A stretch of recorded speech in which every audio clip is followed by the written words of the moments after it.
अस्सलाम वालेकुम गाइस, कैसे हैं आप? उम्मीद करते हैं कि आप सब खैरियत से होंगे, खुश होंगे और हमारी दुआ है कि हमेशा खुश रहें, हंसते और मुस्कुराते रहें। मेरा नाम है रहमान अनवर, मैं हूं मोहम्मद और मैं हूं ज़फ़र इकबाल। और भाई आज देखने जा रहे हैं most powerful biography of doctor APJ Abdul Kalam. Recommended video है भाई, तो अगर वीडियो पसंद आया तो लाइक सब्सक्राइब जरूर कीजिएगा और कमेंट में अपनी राय का इज़हार जरूर कीजिएगा। तो करते हैं वीडियो भाई स्टार्ट और देखते हैं भाई शुरू से।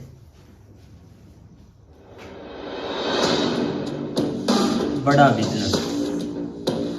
सपने वो नहीं है जो नींद में आते हैं, सपने तो वो है जो नींद आने नहीं देते हैं। इंतजार करने वालों को उतना ही मिलता है जितना कोशिश करने वाले पीछे छोड़ के चले जाते हैं। करता रहे तू इंतजार, बन जा आलसी, कुछ नहीं मिलेगा। नमस्कार, मैं Vivek Bindra, founder and CEO बड़ा बिजनेस.com। खड़ा हो गया हूं रामेश्वरम के उस मल्ला के बेटे, उस मल्ला के बेटे जिसके एक कान में गीता के श्लोक गूंजते थे और दूसरे कान में डार्विन के सिद्धांत।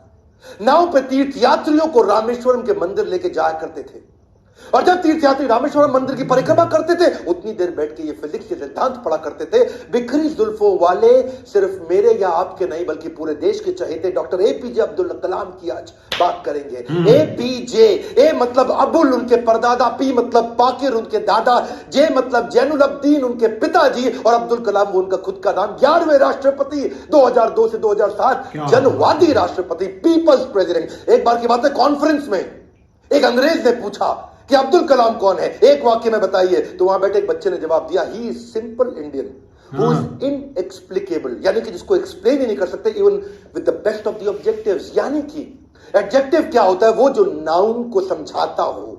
संज्ञा की विशेषता को विशेषण बोलते हैं। दुनिया के सारे विशेषण लगा दो पर उनकी विशेषता को परिभाषित नहीं किया जा सकता। ऐसे थे अब्दुल कलाम। एक बार किसी बच्चे ने उनसे पूछा, सफल होने का क्या मंत्र है? बोले 4 चीजें करनी है, 4 बातें। समझ लो ये वीडियो गेम चेंजर है। 4 बातें। बोला सफल होने के लिए पहले बनाओ बहुत जबरदस्त एम, ग्रेट एम। दूसरा, उस एम के लिए सारी नॉलेज एक्वायर करते जाओ, उसके लिए जो चाहिए नॉलेज एक्वायर कर लो। तीसरा, फिर करो दबा के हार्ड वर्क। और चौथा, परसीवरेंस, हार नहीं माननी है भैया। क्या नहीं माननी? हार नहीं माननी। जीवन को हमेशा ऐसे जियो कि जीवन खत्म होने के बाद भी लोग जिंदगी भर आपको याद रखें, अपनी अपनी जिंदगी तक आपको याद रखें। शुरू से शुरुआत करते हैं। डॉक्टर APJ अब्दुल कलाम, 15 अक्टूबर 1931 को उनका जन्म रामेश्वरम के तमिलनाडु में हुआ था।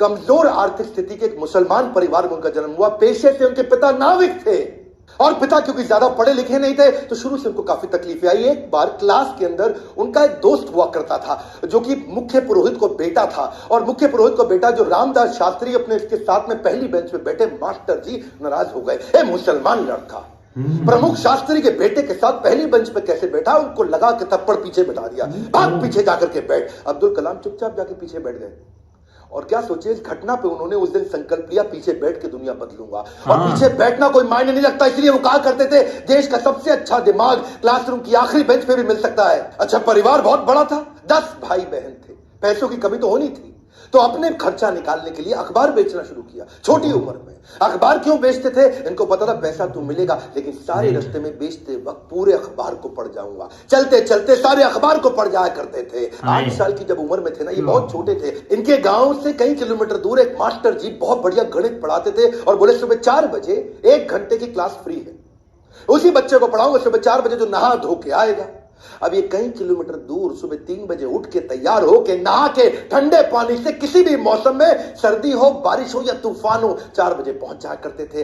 कलाम जब रात को भी घर में पढ़ते थे तो उनके वहां पे लालटेन होती थी केरोसिन ऑयल से जलने वाली। 7 से 9 केवल 2 घंटे का तेल था इनके पास में, वो केरोसिन ऑयल, मिट्टी का तेल। लेकिन पिताजी माताजी इनकी जब देखा पढ़ने में इंटरेस्ट है तो उन्होंने अपने लिए अंधेरा रखा और इसके लिए 11 बजे तक किया। मेहनत से कभी डरे नहीं, ईमानदारी से कभी हटे नहीं। छोटा लक्ष्य देखना पाप के समान है, इसलिए हमेशा महान लक्ष्य चुनना होगा। जब 5वीं क्लास में थे उनके टीचर सुब्रमण्यम अय्यर, श्री शिवा सुब्रमण्यम अय्यर, तो बच्चों को सिखा रहे थे चिड़िया कैसे उड़ती है, उसकी डिटेल की डिटेल, चिड़िया कैसे उड़ती है, चिड़िया कैसे उड़ती है, बच्चों को समझ ही ना आए तो ये उनको वहीं समुद्र के किनारे ले गए और वहां उड़ती हुई चिड़िया दिखाई। और वो लाइव एग्जाम्पल जब दिखाया चिड़िया उड़ती हुई, उसकी डिटेल की डिटेल पंखों की समझाई, तो उनके दिमाग में वहीं से इनका प्रोफेशन शेप हो गया। उनका घर समुद्र के करीब था और इच्छाएं आकाश से आगे थी।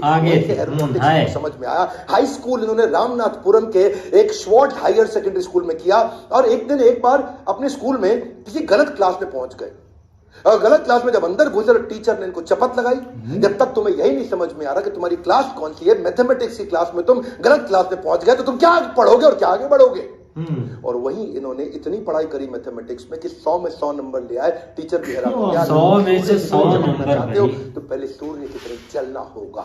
बचपन से ही आसमान में उड़ने की इच्छा थी, इसीलिए इन्होंने मद्रास के हाईएस्ट कॉलेज, देश का सबसे अच्छा कॉलेज था MIT, Madras institute of technology, वहां एरोनॉटिकल इंजीनियरिंग में दाखिला लिया। बहन ने काफी पैसा अपना सोना गहना गिरवी रख करके इनको 1000 रुपए दिया। कॉलेज में अब एरोनॉटिक्स था तो विमान के डिजाइन बनाने थे, प्रोजेक्ट मिला, अब विमान के डिजाइन बनाने में लग गए, और डिजाइन जो बनाया और टीचर को दिखा, टीचर को पसंद नहीं आया, और टीचर ने कहा अगर तुम एक अच्छा डिजाइन नहीं बना सके ना अब्दुल कलाम, तो तुम्हारी स्कॉलरशिप छिन जाएगी, स्कॉलरशिप छिन जाएगी, स्कॉलरशिप छिन जाएगी। इनका दिमाग चकरा गया। टीचर की ये बात सुन के पांव के नीचे जमीन खिसक गई। 1000 रुपए बहन ने गिरवी रखे, मुझे गहने अपने दिए थे, और इन्होंने टीचर से कहा मुझको 1 महीना दे दो, बहुत बढ़िया डिजाइन दूंगा। टीचर ने कहा कोई 1 महीना नहीं, 3 दिन मिलेंगे। 3 दिन। इनका दिमाग हिल गया उस समय, ये घबरा गए थे स्कॉलरशिप ना छिन जाए। उसके बाद तो उन्होंने 3 दिन ना खाया न सोए, 3 दिन ना खाया न सोए, 72 घंटे लगातार उस पर काम किया, जी जान लगा दिया।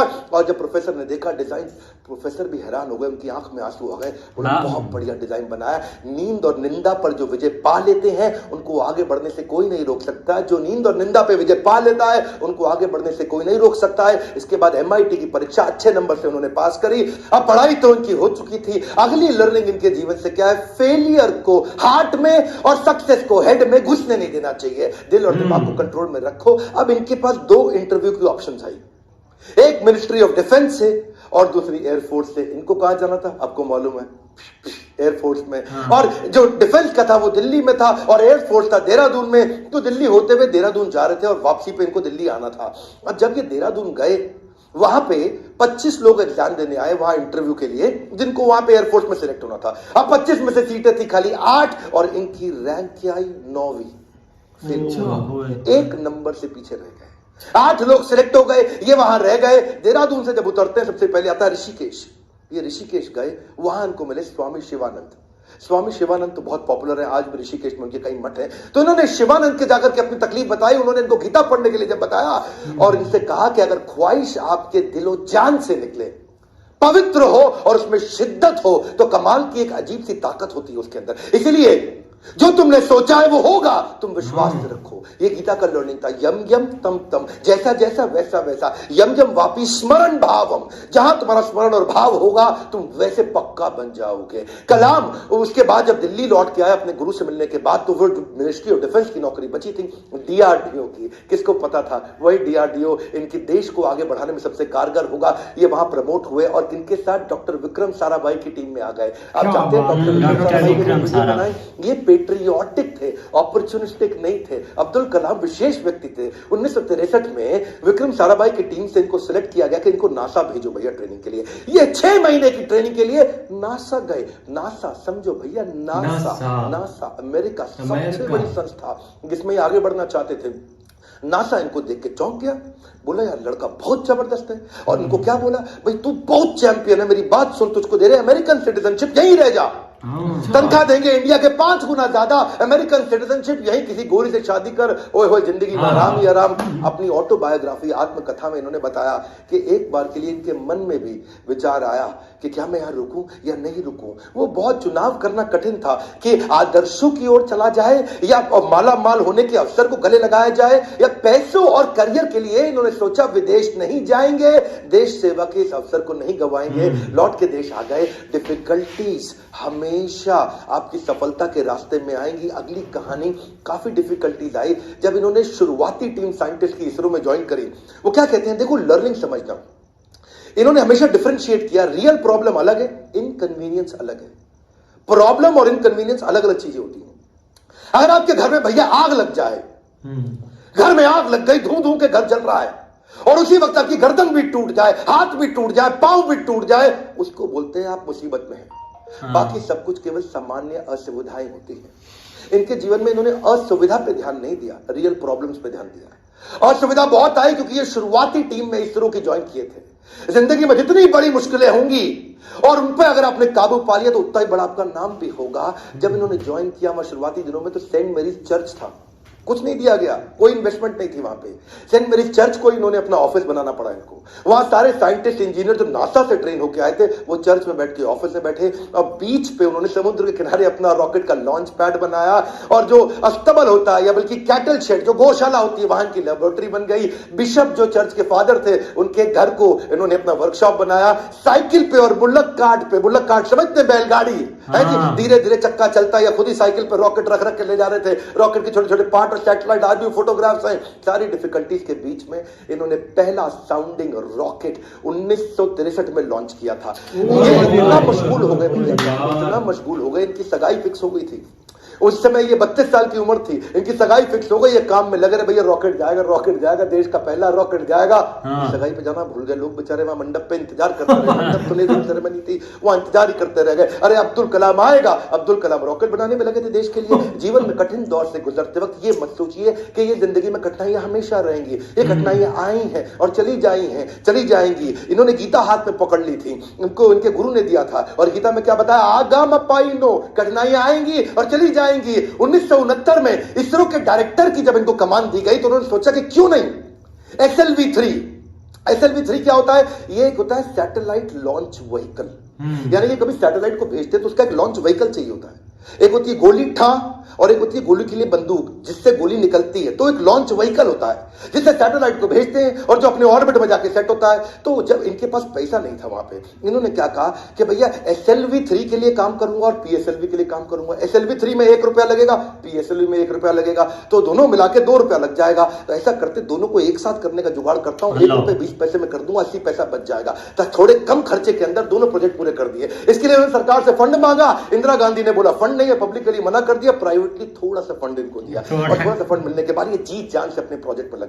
अब अब्दुल कलाम है भैया, 18 घंटे रोज काम करते थे, साल के 365 दिन, लीप ईयर में 366 दिन भी काम करते थे। 1969 से 1989 तक 10 साल इन्होंने अपना जी जान से मेहनत किया। केवल 2 बार छुट्टी ली, एक बार पिता के देहांत पे, एक बार माता के देहांत पे। बाकी दिन कोई सैटरडे संडे नहीं, 15 अगस्त 26 जनवरी नहीं। 10 साल के कठिन परिश्रम के बावजूद 1979 में इनका SLV3 सैटेलाइट लॉन्च में, और जब फेल हुआ तो बहुत घबरा गए क्योंकि उस समय ये इसके ऊपर पूरा देश देख रहा था, पूरी दुनिया की मीडिया देख रही थी, इनको हताश हो चुके थे। और उस परिस्थिति में इनके जो प्रोफेसर सतीश धवन जो चेयरमैन थे उस समय, उन्होंने इनको बुलाया कि आओ अब्दुल कलाम, चलो मीडिया इंतजार कर रही है, वहां जाके बात करना होगा। कलाम घबराए हुए थे, अब सब कुछ मेरे ऊपर आ जाएगा, क्योंकि ये मिशन डायरेक्टर, प्रोजेक्ट डायरेक्टर थे। As a mission director, project director, इनके फेलियर पे पूरी दुनिया देख रही थी। और जब सतीश धवन ने इनको बुलाया तो ये और घबरा गए, अब मीडिया को क्या जवाब दूंगा। मीडिया ने कहा करोड़ों रुपया तुमने देश का लगा के बर्बाद कर दिया, तुम्हारे को क्या अधिकार था। और वहीं प्रोफेसर सतीश धवन ने माइक ले लिया और माइक लेकर के क्या बोला, ये टीम बहुत जबरदस्त है, पहली बार किया है, फेल हुए हैं, 1 साल के अंदर यही टीम दोबारा इसी SLV3 को लॉन्च करेगी। और दुगनी ऊर्जा भर दी टीम के अंदर। सारे फेलियर को, अब्दुल कलाम के फेलियर को उन्होंने अपने ऊपर ले लिया। ये देख करके अब्दुल कलाम हैरान हो गए। 1 साल दोबारा जी जान से मेहनत करी, इंटेलिजेंस आ चुकी थी, और इस बार SLV3 जब सफल हो गया तो उसके बाद फिर अब दोबारा प्रोफेसर धवन ने माइक इस दफा कलाम जी के हाथ में दे दिया। बोला अब तुम सफल हो गए हो, अब जवाब तुम दोगे। सफल अब्दुल कलाम बोले this is called leadership. How to handle success ये सबको आता है, हाउ टू हैंडल फेलियर ये प्रोफेसर धवन ने सिखाया कि जब मैं सफल होऊंगा तो टीम को क्रेडिट दे दूंगा, और जब विफल होऊंगा तो सारा का सारा फेलियर अपने ऊपर ले लूंगा। इस बात से प्रभावित आगे चल के इंदिरा गांधी भी हो गई, और देखा क्या उन्होंने कि ये दोनों ने बहुत जबरदस्त काम किया। उन्होंने प्रोफेसर धवन को बोला मैं अब्दुल कलाम से मिलना चाहती हूं, इन्होंने अब्दुल कलाम को बोला आ जाओ भैया, इंदिरा गांधी मिलना चाहती है। वो बोले भाई मेरे पास तो कपड़े नहीं, मैं चप्पल में फटी हुई घूम रहा हूं, मैं कैसे अब उनके आकर के मिलूंगा। तो उन्होंने कहा कि भाई कलाम तुम पहले से ही सफलता का सूट पहने हुए हो, कलाम तुमने पहले से ही सफलता का सूट पहना है, कपड़ों का सूट नहीं चाहिए। और उन्होंने जाकर के वहां जब इंदिरा गांधी से मिले बड़ी प्रभावित थी। उन्होंने कहा कि अब तुम्हारे को डिफेंस में और काम करना पड़ेगा। इस समय चाइना भी, पाकिस्तान भी, आजू बाजू सब लोग मिसाइल की तैयारियां कर रहे हैं, तुम मिसाइल बनाओ हमारे देश के लिए। और उसी समय अटल बिहारी वाजपेयी से भी उनकी पहली मुलाकात हुई। ओहो। अटल से जब उन्होंने हाथ मिलाने के लिए आगे बढ़ा तो अटल इनसे हाथ नहीं मिलाए, अटल बिहारी जी इनको गले लगा लिए। इंदिरा गांधी मुस्कुराई, बोलिए ध्यान रखना अटल बिहारी जी, ये मुसलमान है। अटल बिहारी बोले ये मुसलमान बाद में है, पहले हमारे देश के नागरिक देश के महान साइंटिस्ट हैं। अब्दुल कलाम उनको देख के बहुत मुस्कुराए। सफलता पे सफलता मिल रही थी, उसका उन्हें इनाम भी मिल रहा था। 1981 में पद्म भूषण अवार्ड दिया, 82 में डीआरडीओ का डायरेक्टर बना दिया, डिफेंस की ऑर्गेनाइजेशन डीआरडीओ, उसके मुख्य पद पे आ चुके थे। पर मन से वो खुश नहीं थे, मन से खुश नहीं थे, क्योंकि जानते थे कि चाइना और पाकिस्तान मिसाइल पे मिसाइल बना रहा है और उन्हें देश की सुरक्षा खतरे में नजर आ रही थी। उस दौरान कमाल की बात देखो, अजीबो गरीब इमेजिनेटिव व्यक्ति थे अब्दुल कलाम जी। उन्होंने महाभारत को पढ़ना शुरू किया और महाभारत में बर्बरीक की कहानी सामने आई, उससे बड़े इंस्पायर्ड हुए। बर्बरीक की कहानी अलग सी थी। बर्बरीक कहते हैं कि उनके पास 3 तीर है और 3 तीर से वो क्या करेंगे, पहले तीर में सबको प्रोटेक्ट कर लेंगे, भाई किस किस को प्रोटेक्ट करना है, दूसरे में किस किस को अटैक करना है। मेरी बात समझना, पहले 2 तीर में क्या करेंगे, किसको अटैक करना है उन सबको डिसाइड कर लेंगे, उसके बाजू में किस किस को, सबको थोड़ी पूरा का पूरा शहर उड़ा दे भाई, जिसको प्रोटेक्ट करना है उसको सिलेक्ट कर लिया, जिसको अटैक करना है उसको सिलेक्ट कर दिया, तीसरे तीर में गेम ओवर, खत्म कर दिया। तो उनके पास 3 तीर थे। वहां सोचिए यार, ये तीर किसको प्रोटेक्ट, किसको अटैक, कैसे जाना है, किधर किधर जाना है, बड़े गाइडेड तीर है।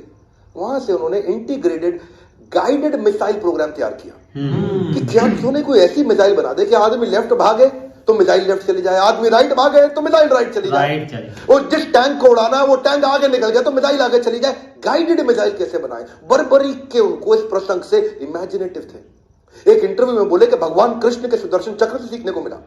भाई भगवान कृष्ण का सुदर्शन चक्र बड़ा रिमोट कंट्रोल्ड होता है। भाई कृष्ण ने चक्र छोड़ा और सामने वाले के पास जाने पहले चक्कर रोक दिया, जितनी देर पहले बातचीत करनी है बातचीत कर लिया, चक्कर घूमे जा रहा है, और जब बोलते खत्म करो अटैक करो तो चक्कर मारा उसको और वापस आ गया। तो बोले यार ये बड़ा सिस्टम है, बड़ी एडवांस टेक्नोलॉजी थी। तो वहां से उनको इंटीग्रेटेड गाइडेड मिसाइल ये मॉडल उन्होंने शुरू किया और उसके बाद उन्होंने एक के बाद एक मिसाइल की झड़ियां लगा दी। देखो, who dare to imagine the impossible are the ones who will break all human limitations. Imagination के बारे में वो हर कॉलेज में लेक्चर दिया करते थे। 1985 में उन्होंने त्रिशूल नाम की मिसाइल लॉन्च करी, फिर उन्होंने पृथ्वी लॉन्च करी 1988 में। 89 में अब अग्नि के पीछे लगे हुए थे, उन्होंने आकाश भी कर दिया, नाग भी कर दिया, अग्नि नहीं होती थी उनसे, अग्नि में बार बार फेल हो रहे थे। अग्नि मिसाइल ये बड़ी इंपॉर्टेंट प्रोजेक्ट था, लेकिन देश भर में अब लोगों ने क्वेश्चन करना शुरू कर दिया। लोग अपने अपने हिसाब से इसका अलग अलग मतलब निकाल रहे थे, भाई क्यों फेल हो रहे हैं। अमूल ने तो वहां पे एक एड लगा दी, और अमूल कहता है जी अग्नि मिसाइल के अंदर तुम्हारा पेट्रोल कम पड़ जाता तो अमूल का बटर डाल लो।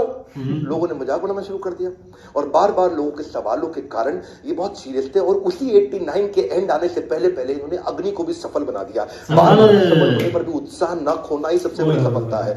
बाकी सारे शक्तिशाली देशों को वो देख रहे थे, वो मिसाइल लॉन्च कर रहे थे, दूसरे महाद्वीप पे कैसे अटैक कर सके, इंडिया से मिसाइल छोड़े यूरोप तक पहुंच सके, अमेरिका तक पहुंच सके, दूसरे महाद्वीप तक पहुंच सके। सब लोगों ने बड़ी तैयारी करी। इन्होंने 89 में अग्नि को जब लॉन्च किया तो रशिया, यूएस, चाइना, फ्रांस और यूके के बाद भारत 6ठा देश था जिसने इतने पावरफुल मिसाइल्स बनाए। मेरी बात समझिए, दुनिया भर के 250 देशों को पीछे करके अब्दुल कलाम थे जिन्होंने भारत को 6ठे रैंक पर लाके खड़ा किया।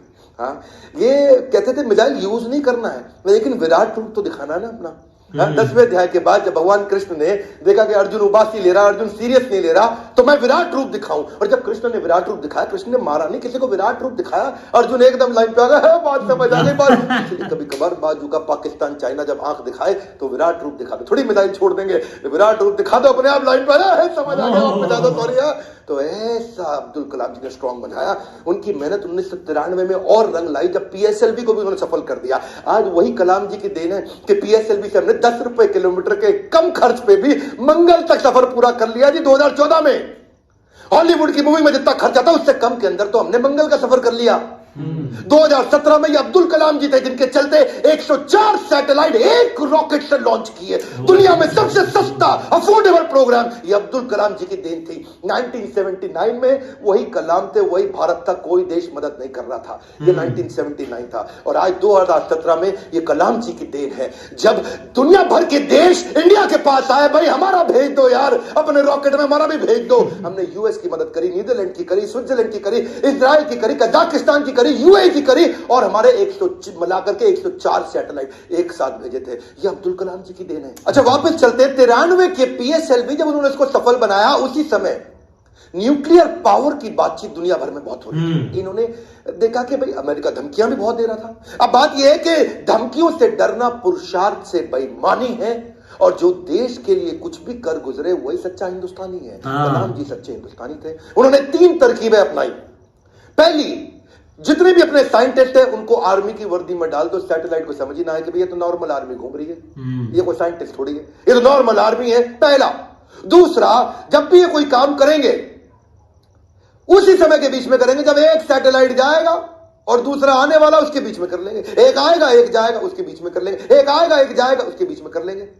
तो ये उतने टाइम में तैयारी करते थे। और तीसरा, काम खत्म होने के बाद जमीन को एकदम साफ सुथरा ऐसे सेट करते थे, जब सैटेलाइट आएगा पता ही नहीं चलता कुछ हुआ यहाँ पे, ओए आर्मी वाले आराम से घूम रहे हैं। अमेरिका को पता नहीं लगने दिया। 1992 से 97 लगातार उन्होंने काफी काम किए। आसपास के गांव और अन्य लोगों को कभी नहीं पता चला कि यहाँ हुआ क्या है, और यही मेहनत उनकी रंग लाई।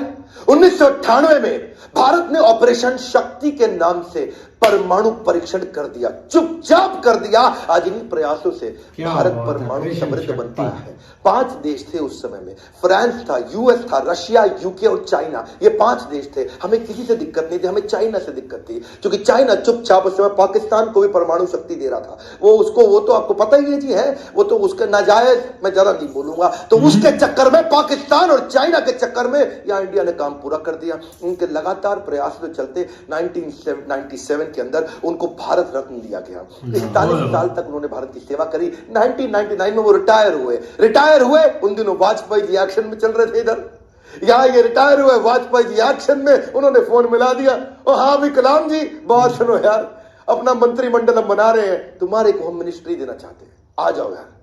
तुम बुद्धिमान आदमी हो, विजनरी लीडर थे। वाजपेयी जी अपने आप में विजनरी थे। बोले अब्दुल कलाम को लूंगा तो बहुत अच्छा रहेगा, माइनॉरिटी भी हमारे साथ जुड़ेगी, बुद्धिमत्ता भी मिलेगी, इंटेलिजेंस भी बिल्ड होगा। अब्दुल कलाम जी को कन्विंस करने में लगे। कलाम जी बोले 1 दिन बाद बताऊंगा जी।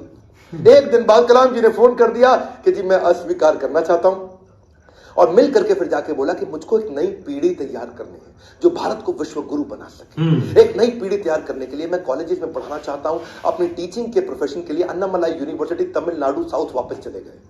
अगली बार यहां तो सब ठीक हो गया। अब जब राष्ट्रपति बनने का समय आया 2002 में, कई लोगों का नाम आया, बहुत सी चीजें आगे पीछे हुई, और उन्हीं दिनों जब वो नाम आया तो फिर से यहां घंटी बजते रही इनके ऑफिस के अंदर, कलाम जी के। और जब ऑफिस में घंटी बजती रही, किसी को नहीं पता चला, तो किसी ने, इनके वाइस चांसलर ने इनके यूनिवर्सिटी में जाके भाग के कलाम जी को बोला, अरे कलाम जी आपके यहां प्रधानमंत्री जी का फोन आ रहा है बार बार। कलाम जी गए, उन्होंने फोन उठाया, तो नमस्कार, बातचीत शुरू हुई। तो वाजपेयी जी ने कहा, देखिए एक रिक्वेस्ट करूंगा, अब मना नहीं करना, पिछली बार आपने मना किया था, अब नहीं करना। तो कलाम जी ने पूछा, कहिए क्या रिक्वेस्ट है। वाजपेयी जी बोले, हम आपका नाम देश का राष्ट्रपति बनाने के लिए रिकमेंडेशन देना चाहते हैं, आप हाँ कर दीजिए। अब्दुल कलाम जी मुस्कुराए और बोले 1 घंटे का समय दीजिए। 1 घंटे के बाद वो वापस गए। उन्होंने फिर फोन किया और स्वीकार कर लिया। बोला ठीक है, मैं इसके लिए तैयार हूं। अब कलाम जी का राज्य अभिषेक होना था, जैसे भगवान राम का राज्य अभिषेक हुआ 14 साल के वनवास के बाद में। और भगवान राम जब वापस आए और उनका अभिषेक, तो अभिषेक के समय पर उनके भाई ने उनसे पूछा कि आप किस किस को राज्य अभिषेक में बुलाना चाहते हैं। तो भगवान ने बोला 14 साल में था नहीं, मेरे यहाँ कोई दोस्त है नहीं, और जो हमारे दोस्त थे उन सबको आप जानते ही हैं, आपने सबको इन्वाइट कर ही लिया होगा। और इतने में भगवान राम ने कहा, हाँ, पर इस वनवास के दौरान मेरा एक दोस्त बना था। वही शुरुआत के जो साल थे, उन दिनों एक नाविक हमें नदी पार कराया करता था, केवट। वो केवट ने हमारी बहुत मदद करी है, वो हमारा मित्र है। उस केवट को बुला के लाओ राज्य अभिषेक में। और केवट को लाके सबसे आगे भगवान राम के उस राज्य अभिषेक में बुलाया गया था। ठीक उसी प्रकार जब अब्दुल कलाम जी से पूछा गया कि अब आपका भी राज्य अभिषेक हो रहा है, you are going to become president of India, और कलाम जी ने कहा, आपने जिस जिसको बुलाना था सबको बुला लिया है, मेरे 2 ही मित्र हैं। जब मैं साउथ में रहा करता था तो उस समय एक मोची जो मेरे जूते बांधने में फटे जूते होते थे, उसने बहुत मदद करी, मेरा मित्र है, उसको बुला लीजिए। और एक ढाबे वाला जिसने उनको खाना खिलाया और कभी कभी 2 रोटी एक्स्ट्रा भी खिलाई, बोला उनको दोनों को जरूर बुला लीजिए। विनम्रता के उदाहरण खत्म थोड़ी होंगे। आमतौर पर जब व्यक्ति बड़ा होता है या राष्ट्रपति बन जाता है तो कहीं कहीं ट्रक लेकर के राष्ट्रपति भवन जाता है, और कई मल्टीप्लाइड एक्स्ट्रा ट्रक लेकर के बाहर निकलता है। पर अब्दुल कलाम जी केवल एक मात्र ऐसे राष्ट्रपति थे जो 2 सूटकेस से भवन में गए थे और निकलते वक्त 2 ही सूटकेस लेकर के भवन से वापस आए थे। उनकी कुल संपत्ति में क्या था? कुछ नहीं था। एक रामेश्वरम में उनका पैतृक घर जो उनके पिता ने बनाया था, 2500 उनकी किताबें, एक वीणा जिसको बजाने में उनको बड़ा आनंद आया करता था, वीणा बहुत बजाते थे, एक उनकी कलाई की घड़ी, एक सीडी प्लेयर जिसमें वो भजन सुना करते थे, एक लैपटॉप था, 6 कमीजें जिनमें 3 तो डीआरडीओ की दी थी, 3 उनकी खुद की थी, 4 पैंट थी टोटल जो 2 डीआरडीओ की दी थी, 2 उनकी खुद की थी, 3 सूट थे और 1 जोड़ी जूता। हाँ, लेकिन उनके पास खास बात क्या थी? 40 डॉक्टरेट थी। खुद पीएचडी की पढ़ाई कभी नहीं करी, कोई मेडिकल पीएचडी की पढ़ाई नहीं करी, पर जिस यूनिवर्सिटी जाते थे लोग उन्हें डॉक्टरेट देते थे। लॉ, इंजीनियरिंग, साइंस, कितनी तरह की doctorate, Padma Bhushan, Padma Vibhushan, Bharat Ratna, Veer Savarkar award, Ramanujan award, कई प्रकार के उनको अवार्ड मिले। उनकी एक खास बात मैं जरूर बताना चाहूंगा, हालांकि वो मुसलमान थे लेकिन वेजिटेरियन थे। उनका बड़ा प्रेम था। एनिमल्स आर एंजल्स विद फर। पक्षी जगत पर्यावरण का सूचक होता है। कलाम जी क्या कहते थे? वो पर्यावरण का सूचक है, और अगर वो मुसीबत में है तो समझ लेना कि अब हमारे भी बुरे दिन दूर नहीं है। एक बार उनको जो डीआरडीओ की उनकी दीवार हुआ करती थी ना बाउंड्री की, तो उनको बोला गया सिक्योरिटी के लिए कांच वांच लगा दो। बोला बिल्कुल नहीं, ये बर्ड्स के लिए बड़ा हार्मफुल हो सकता है। उन्होंने मना कर दिया। और जिस समय वो प्रेसिडेंट बने थे, बाद में जब वो राष्ट्रपति भवन के अंदर मुगल गार्डन में जब वॉक किया करते थे ना, तो वो एक मोर को देखा जो ना मुंह खोल पा रहा ना बंद कर पा रहा है। स्पेशली उन्होंने वेटनरी डॉक्टर को बुला के देखा तो देखा मोर के गले में ट्यूमर है, ना मुंह खोल पा रहा है ना मोर मुंह बंद कर पा रहा है। उन्होंने इसका इलाज कराया। एक लीडर की महानता का इसी बात से पता चलता है कि वो किन लोगों की मदद कर रहा है जो बदले में उन्हें कुछ नहीं दे सकते। जब कोई लीडर ऐसे लोगों की मदद करता है जो बदले में कुछ नहीं दे सकता, वही एक महान लीडर की निशानी है। अच्छा, अब्दुल कलाम जी की एक बात मेरे दिल को छू गई। वो परिवारवाद नहीं, राष्ट्रवाद में बिलीव किया करते थे। जब वो राष्ट्रपति भवन में थे, See, he's a man of principle and therefore is always respected everywhere. उनके क्योंकि जो भाई थे ना, उनको बहुत प्रेम करते थे, बहुत प्रेम करते थे अपने भाई से, बचपन से ही प्रेम था। और उनके अपने सगे भाई का पोता दिल्ली के अंदर मुनीरका में किराए के कमरे पर रहा करता था। 2006 में जब कलाम ने एक दफा सारे परिवार को इनवाइट किया, क्योंकि उनका कोई परिवार वहां रहता नहीं था, वो राष्ट्रपति भवन में अकेले रहते थे। और जब एक बार उन्होंने सारे परिवार को बुलाया राष्ट्रपति भवन में, तो वो लोग 8 दिन तक रहे। और सारे परिवार, क्योंकि 10 भाई बहन थे ना, तो 52 लोग आए। और कलाम जी ने देखा बहुत खर्चा हो रहा है, तो उन्होंने चाय की प्याली तक का हिसाब रखना शुरू किया। सब लोगों को उन्होंने अजमेर शरीफ प्राइवेट बस करके भेजा, उसका भी हिसाब रखना शुरू किया। उन्होंने अपने अकाउंटेंट से सारा हिसाब बनवाया और बोला कि ये कितना बना, तो देखा 3,52,000 रुपए का चेक उन्होंने अपनी तनख्वाह से काट के दिया। और क्या कहा कि राष्ट्रपति भवन की जिम्मेदारी केवल राष्ट्रपति की होती है, पूरे परिवार की नहीं होती है। अब्दुल कलाम जी इतने विनम्र व्यक्ति थे, विनम्रता ताज के बिना राजसी गौरव है, वो ऐसी चीज है। महान व्यक्ति की महानता ही उसकी नम्रता है। डॉक्टर कलाम को एक बार आईआईटी बीएचयू के अंदर चीफ गेस्ट के रूप में इनवाइट किया गया, और जब वहां पे आए तो वहां पे 7 कुर्सियां थी। बीच वाली कुर्सी थोड़ी ऊंची थी, और जो बीच वाली कुर्सी ऊंची, क्योंकि वो राष्ट्रपति थे, उनको बैठना था। उन्होंने बोला ना ना ना, कुर्सी हटाओ, बराबर की कुर्सी लगाओ। तो बोले नहीं सर, ये स्पेशल कुर्सी है हमारे चीफ गेस्ट के लिए। तो वो समझ गए कि चीफ गेस्ट कौन होते हैं भैया, जो एजुकेशन में महागुरु है वही है। तो उन्होंने वाइस चांसलर को बोला, आप आइए बैठिए। वाइस चांसलर घबरा गए, बोला राष्ट्रपति आप हैं, you are the first person of our country, आप बैठेंगे। बोला बिल्कुल नहीं। फिर उन्होंने अपनी कुर्सी हटवाई, बराबर की कुर्सी पे बैठे। कलाम जी ऐसे थे, ईमानदारी एक जादुई गुण है। यदि आपका हृदय ईमान से भरा है तो शत्रु का पूरा संसार आपके साथ खड़ा है। कहते हैं कि कोई भी पैतृक संपत्ति, माता पिता की दी हुई कोई भी पैतृक संपत्ति ईमानदारी के बराबर आपको अमीर नहीं बना सकती। सबसे ज्यादा अमीर व्यक्ति वही जो ईमानदार है, पूरा संसार आपके साथ खड़ा है। कलाम साहब तो एवर यूथफुल थे। 70 साल की उम्र में youth icon of the year का अवार्ड उनको मिला। हमेशा जीवन में भगवत गीता और कुरान दोनों साथ में रखते थे। 83 वर्ष की उम्र में उन्होंने रिटायर नहीं किया, रिट्राई किया। He was not tired, he was inspired, he was not tired up, he was fired up। आंखों में रोशनी तो उनकी कम हो रही थी, पर युवाओं के भविष्य को रोशन करने में लगे थे। उनके शरीर के पांव के कदमों की गति कम हो गई थी, पर देश की समृद्धि की गति को बढ़ाने में लगे हुए थे। एक असाधारण, एक अनोखा, अस्वाभाविक, अलौकिक व्यक्तित्व के 2015 में हमेशा के लिए हमको अलविदा करके चले गए। और कहां गए? उसी आईआईएम शिलोंग के अंदर आखिरी लेक्चर देते वक्त, जैसे क्षत्रिय अपने युद्ध के मैदान में लड़ाई करते हुए वीर गति को प्राप्त करता है, ऐसे ही आईआईएम शिलोंग के अंदर लेक्चर देने के बाद तुरंत वहीं लेक्चर देते वक्त, जो कल था वो आज नहीं है, जो आज है वो कल नहीं होगा, वैसे ही इस ब्रह्मांड में दूसरा कोई कलाम नहीं होगा। स्विट्जरलैंड जैसा देश जो साइंटिफिक रिसर्च के मामले में 8वें पायदान पे आता दुनिया में। और जब वो 26 मई कलाम स्वयं जब उनके देश गए थे तो वही स्विट्जरलैंड उसको साइंस डे के रूप में मनाता है।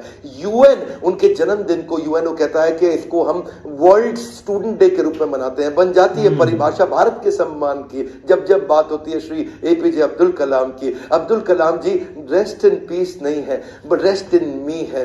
अब्दुल कलाम जी आप लौट गए, आप कैसे आएंगे? अगर आप नहीं आएंगे तो आपके शिक्षा के रूप में तो आप हमारे साथ हैं। आज बड़ा बिजनेस भी, इतने सारे बिलियनियर प्रोफेसर हैं, आप हमारे प्रोफेसर नहीं है, लेकिन आपकी शिक्षाओं को हमने प्रोफेसर बनाया है। आज बिलियनियर प्रोफेसर के साथ अफोर्डेबल तरीके से सबको सिखा रहे हैं। आज कलाम साहब भी अगर हमारे प्रोफेसर होते तो कितनी ताकत बढ़ जाती, पर उनकी लर्निंग को तो प्रोफेसर बना सकते हैं। एक ऐसा व्यक्ति जो मिट्टी के तेल में पढ़ करके जीवन बिताया, जिसने हाथ में फिजिक्स की किताब, जिसने दिन रात पढ़ाई करी, अखबार बेचते बेचते पढ़ना सीखा। और हाँ, 23 जनवरी को सुभाष चंद्र बोस जी का जन्मदिन है। क्या आप उनके बारे में वीडियो देखना चाहते हैं? कमेंट बॉक्स में बताइए। सरदार पटेल के विषय में वीडियो देखना चाहते हैं? कमेंट बॉक्स में बताइए। शेयर करिएगा इस वीडियो को।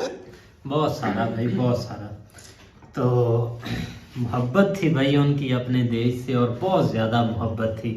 अब देख लें कि शुरू से भाई दिया जलाया था अपने लिए, और फिर वही दिया जलाया था अपने भाई देश के लिए, और वही दिया भाई जलता आया। और आज वही उनकी भाई चीजें देख ले कि कमाल की बायोग्राफी यार, भाई मैं कमाल कहता हूँ के। आज ना इंस्पायर्ड हो गए हम तो भाई एपीजे अब्दुल कलाम से ना बहुत सुना हुआ था, ठीक है ना। वैसे भी तो जस्ट जब आप एटमी हथियारों के ऊपर बात करते हैं, एटमी तजर्बे तो के ऊपर उनका बात पहला करते हैं, नाम आता तो है पहला हमेशा। नाम उनका जरूर आता है, ये तो हमें पता था। लेकिन ये कि ये एक जो उनकी आज बायोग्राफी देखी है ना यार, मैं कहता हूँ कि रोंगटे खड़े हो गए। ये एंड कर दिया यार, यकीन मजा आ माने। गया यार। मैं कहता हूँ क्या उन्होंने अपने मुल्क के लिए भी कुर्बानियां दी, अपने मुल्क के लिए शुरू मेहनत- से यार, शुरू से देख ये देखो ना कि नेचुरली चीज हो जाती है, एक अंदर के जज्बात और एक मतलब के दिल तड़कड़ा कर लेना भाई। क्योंकि इतनी मतलब के मुश्किलात सहने के बावजूद भी फिर भी वो डटे रहे। एक मकसद था, एक मतलब के एक जज्बा था कि मैंने ये करना ही करना है। फेल नहीं हुए, फेल हुए थे लेकिन फिर ट्राई अगेन किया काम। तो भाई इससे भाई एक काफी उनको एक लाभ मिला, और भाई काफी आज देखो ये एक नाम चलते ही रहेगा भाई, चलता रहना जब भाई। तक भाई आप देखो ना, अक्सर आपने देखा होगा पीएम मोदी जी जो है ना वो बहुत ज्यादा इस चीज के ऊपर फोकस करते हैं, जो उनके मतलब हीरो है ना, जिन्होंने मुल्क के लिए बहुत कुछ किया है। जिस तरह आपके सामने एक बड़ी मिसाल है, तो इसी तरह उनको जो है ना उन्होंने कहीं ना कहीं जिंदा रखा हुआ है, ठीक है। तो जिस तरह हम वो देखते हैं नेताजी सुभाष चंद्र बोस, जी, ठीक है ना। बिल्कुल। तो मतलब ये कि इस तरह के बहुत सारे और नाम है, लेकिन ये कि भाई आप उनकी सादगी के ऊपर आए, कितने वो सादा हैं भाई अपने उनके देश के लिए, देश के लिए। डॉक्टर एपीजे अब्दुल कलाम की एक तो एंड वाली बात जो बताई ना सर ने, वो काफी फेमस थी। और एक अमेरिका वाली, हाँ। कि जब भी उनकी फैमिली आई थी ना, उन्होंने अपना खर्चा भी खुद से किया था, एक रुपया भी गवर्नमेंट के खाते में नहीं डाला। ये एक सबसे अच्छी एक लीडर की बात होती है, कि ईमानदार बंदे की बात होती है। और जब अमेरिका गए थे कि उनको एक ऑफर की, एक सिटीजनशिप उधर ही अमेरिका का मिला है, गोरी भी शादी करो, ऐसे बड़े बड़े पिघल जाते हैं भाई काफी। लेकिन जिनके अंदर एक देशभक्ति हो, एक देश का नाम रोशन का जज्बा हो, वो कभी इस चीजों को मतलब के पीछे नहीं लगते। ना आप देखो ना, यहाँ पे नहीं आपको यार। एक दो चीजें जो है ना वो बहुत इंस्पायर्ड की होगी। जिस तरह हम महाभारत देख रहे हैं, ठीक है। हाँ। महाभारत का आपको पता है कि वहां पे श्री कृष्णा जी का जो आप वो कह रहे हैं चक्कर, वो उन्होंने जिस तरह उसको एक उसके साथ अटैच किया, लेकिन वो अभी खैर हम वहां तक नहीं, मतलब वो अभी हमारे सामने से नहीं गुजरा।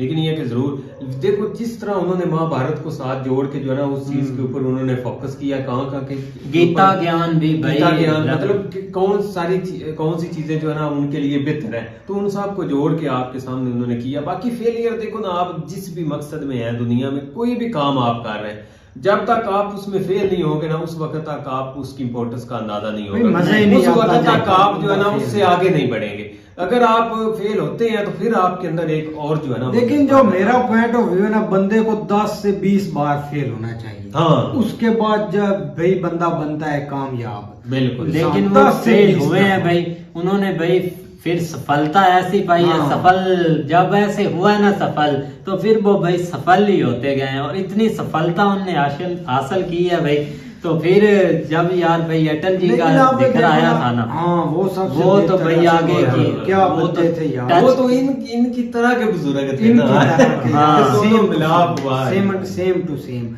अब देखो ना बंदा, अब जो एक नई जनरेशन है अब जिसमें हम जी रहे हैं, इसमें बंदा एक दो दफा फेल होता है तो वो बेचारा खुदकुशी कर लेता है। हाँ भाई, मतलब लोग- उसके अंदर इतना कंट्रोल आज के जो लोग हैं ना, आज हाँ। के जो मैं आपको बता देता हूँ, लोग फेल होने ही नहीं चाहते। नहीं होना लोगों ने चाहते। पहले ज़हन बना लिया होता है। मिसाल के तौर पे कोई भी काम शुरू करने लगते हैं, कहते हैं भाई मैं दिनों में अमीर हो जाऊंगा, हाँ। मैं दिनों में ये कर दूंगा, लेकिन वो जब फेलियर होता है तो वो उससे जो है ना वो बर्दाश्त नहीं होता। तो लिहाजा जो भी दुनिया में कोई भी आप काम स्टार्ट करते हैं, कोई भी आप मिशन जो है ना, मकसद के लिए आप थोड़ा आगे बढ़ते हैं, उसके लिए सबसे पहले आपके जहन में ये चीज होनी चाहिए कि भाई इसमें मैं फेल भी हो सकता हूँ, मुझे फेलियर भी आएंगे, एक दफा, दो दफा, तीन दफा। हाँ, अगर आप एक के अंदर एक जज्बा है तो आप एक ना एक दिन जरूर उस चीज को जो है ना वो अचीव करेंगे। बाकी आपसे सिर्फ हम एक चीज यहाँ पे डिमांड करेंगे, भाई आपने कमेंट्स में ना जरूर कोई ना कोई इस तरह की जो है ना वो हमें बायोग्राफी जरूर जो है ना रिकमेंड करनी है, ताकि हम जो है ना वो डेली बेस के ऊपर जो है ना वो एक ना एक जो है ना वो सामने लेके आए